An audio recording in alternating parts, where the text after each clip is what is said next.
안녕하세요. 박사원이 윤혜진입니다. 오늘 동영상 제목이 조금 자극적이죠. 논문 순서대로 읽지 마세요. 가끔 제게 논문을 어떻게 읽어야 하는지, 논문을 어떻게 정리해야 하는지 물어보시는 분들이 계세요. 그래서 제 기준으로 논문 읽을 때, 정리할 때 유의사항들을 한번 정리를 해봤습니다. 논문 읽기는 목적 있는 글 읽기라고 할 수 있죠. 대부분 논문을 읽으시는 이유가 나에게 필요해서 어떤 목적 때문에 어떤 논문을 선택하셔서 그거를 읽게 되실 거예요. 물론 가끔은 재미삼아 읽으시는 분들도 계시겠지만 어쨌든 대부분의 분들은 목적이 있어서 필요해서 읽는 거라고 할 수 있겠죠. 이 목적이라는 게 이런 것들이라고 저는 생각을 해요. 내가 선택한 이 논문이 내 연구에 어떤 필요한 것이 있는지, 그리고 만약에 있다면 무엇을 활용할 수 있는지, 이런 것들 때문에 저희는 어떤 논문을 선택하고 그것을 읽게 된다, 이렇게 말씀을 드릴 수가 있을 것 같아요. 그래서 논문을 어떻게 읽어야 하느냐, 이런 것들을 말하기 위해서 일단 논문의 구성을 한번 보시면 조금 달라질 수는 있는데 대부분 이런 것들을 요소로 가지고 있죠. 초록, 서론, 이론적 배경이나 아니면 이것이 관련 연구로 표현이 되기도 하고요. 그리고 연구 방법에 대한 부분, 연구 결과, 그리고 결론, 이런 것들로 대부분의 논문들은 구성이 되어 있습니다.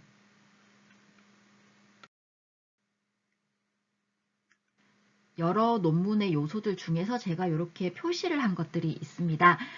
이번 동영상의 제목에서도 말씀을 드렸듯이 논문을 처음부터 읽지 마라, 이렇게 제가 제목도 달았었는데요.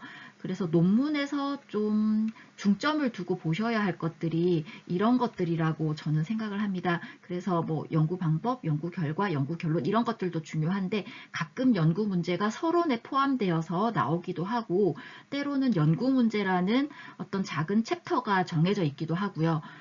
가끔은 연구 문제가 연구 방법이나 다른 곳에 들어가 있기도 하는데, 어쨌든 연구 문제가 제대로 명시되어 있는지를 찾으실 필요가 있고요. 그리고 그에 따라 연구 방법은 어떻게 되어 있는지, 연구 결과는 또 어떻게 나왔는지, 그것을 통해서 연구자들이 어떤 결론을 내리고 있는지를 한번 먼저 검토를 하실 필요가 있고요. 그리고 이 연구 문제, 연구 방법, 연구 결과, 그 결론이 일관성을 가지고 있는지를 한번 쭉 보실 필요가 있어요. 이것은 논문을 읽으시는 분께서 스스로 검토하고 판단해야 할 부분이죠. 여기 제가 초록을 이렇게 빨간색으로 표시를 했는데요. 당연한 이야기지만 저희가 논문의 제목과 초록을 보고 이 논문이 어떤 논문인지를 파악을 하고, 그리고 이 논문을 계속 읽을 것인지 말 것인지도 저희가 판단을 하게 되는데, 좀 잘 쓰여진 초록 같은 경우에는 이 연구가 어떤 연구이고 그 다음에 왜 했는지, 이런 것들, 그리고 연구 문제가 무엇이고 연구 방법을 어떤 방법을 썼고 그에 따른 결과는 무엇이고 그것에 따라서 연구자들은 어떤 결론이나 시사점을 내렸다, 이런 것들이 잘 요약되어 있는 초록이 있어요. 이제 그러면은 이 논문 같은 경우에는 좀 판단하기도 쉽고, 읽을지 말지 판단하기도 쉽고, 그리고 여기서 무엇을 건질 것인지도 좀 명확하죠. 그리고 그런 초록이 있다면 이 초록을 바탕으로 아까 말씀드렸던 이 일관성, 연구 문제, 연구 방법, 연구 결과, 결론, 이런 것들이 잘 이렇게 구성되어 있는지, 일관적으로 제시되어 있는지를 이제 보시면 됩니다.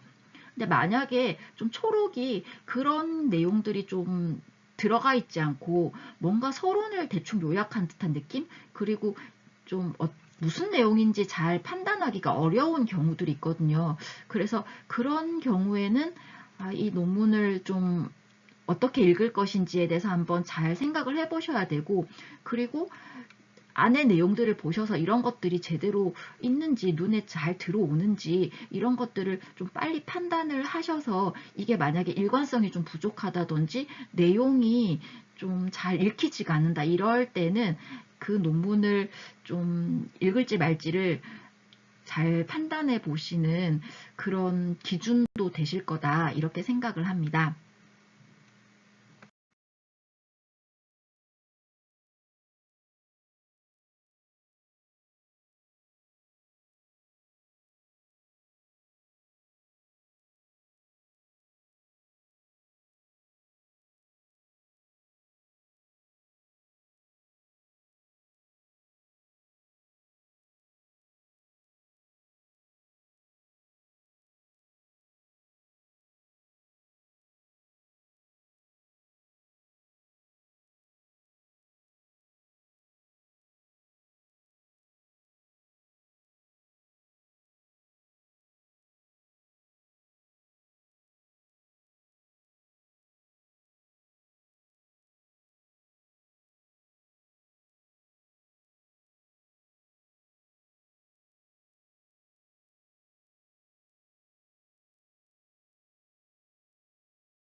다음으로 논문에서 이론적 배경하고 관련 연구인데요. 서론 다음에 보통 이론적 배경 관련 연구가 오죠.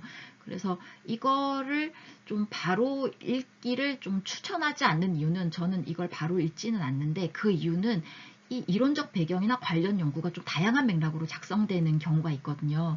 그래서 저자가 자기 연구와 여기에 제시된 연구들을 좀 어떤 관련성을 가지고 어떤 체계를 가지고 그걸 설정해서 작성했는지를 논문을 읽으시는 분이 좀 점검하면서 판단할 필요가 있어요.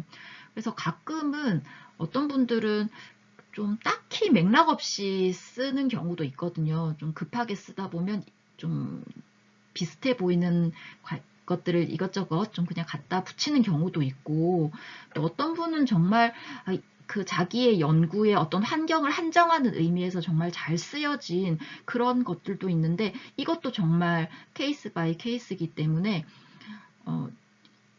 그 처음 논문을 읽으시거나 논문을 읽는 경험이 좀 많이 없으신 경우에는 또 서론에서부터 시작해서 이론적 배경, 관련 연구 이렇게 쭉 가다 보면 논문을 읽다가 여기에서 좀 많이 헤매게 되는 경우가 많아요. 왜냐하면은 우리가 지금 읽으려고 하는 이 논문 자체도 내가 공부해야 될 것들이 많은데, 이론적 배경이나 관련 연구는 또 그거와 비슷하지만 좀 다른 새로운 어떤 내용들에 대한 요약이거든요. 그래서 이것을 하나하나 다 이해하고 습득해서 가겠다, 이러다 보면 시간도 많이 걸리고, 때로는 내가 공부해야 되는 것과 직접적인 연관이 없는 거기에 시간과 에너지를 좀 많이 뺏길 수가 있어요. 그래서 이 부분도 좀 잘 판단해서 읽으실 필요가 있습니다.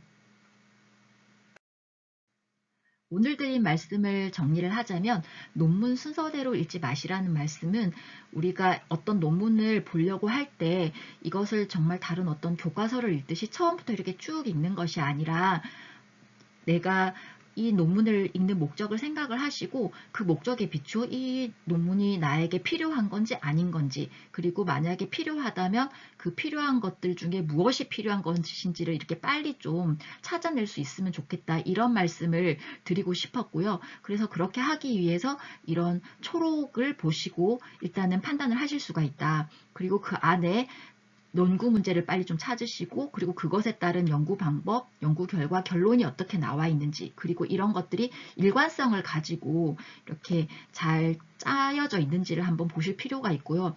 이런 것들이 좀 파악이 된 다음에 서론이나 이론적 배경들을 나중에 검토를 하시면서 이제 그 관련된 보다 풍부한 정보들을 뽑아내신다, 이렇게 생각을 하시면 좋을 것 같아요.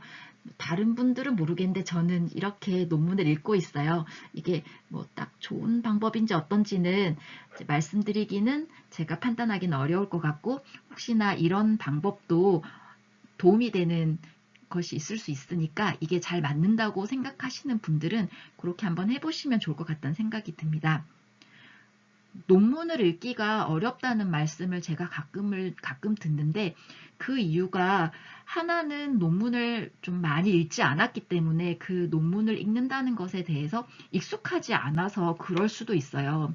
그런데 또 다른 원인은 그 논문 자체가 좀 잘 쓰여지지 않은 경우도 있거든요. 그러니까 글이 비문이 많다거나, 그리고 이런 일관성이 좀 부족하다거나, 또 서론이나 이론적 배경이나 이런 것들에서 이 연구와 관련된 좀 중요한 내용들이 담겨 있는 게 아니라 약간 맥락이 벗어났다거나, 이렇게 구성이 된다면 이걸 처음부터 이렇게 읽다 보면 한 여기에 뭐 이론적 배경, 관련 연구 여기까지 오다 보면 그 논문을 많이 읽지 않은 경우에는 길을 읽기가 쉬워요.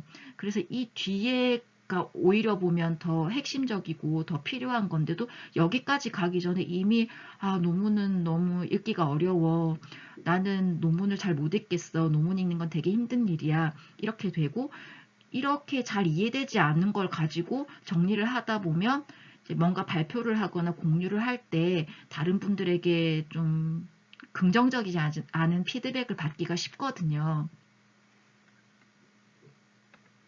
또 그런 것들이 본인의 학습 동기나 이런 부분들을 좀 많이 깎아먹기도 하기 때문에 네, 논문을 보실 때는 이걸 정말 읽어야 되는 논문인지 아닌 논문인지 이렇게 판단하는 것, 그리고 그 안에 내용들이 좀 어떻게 구성되어 있는지를 스스로 좀 평가하시고 좀 잘 판단을 하시면 좋을 것 같습니다. 네, 오늘 드릴 말씀은 여기까지고요. 네, 오늘 드린 말씀이 좀 도움이 되었으면 좋겠습니다. 네, 오늘도 긴 말씀 들어주셔서 감사합니다.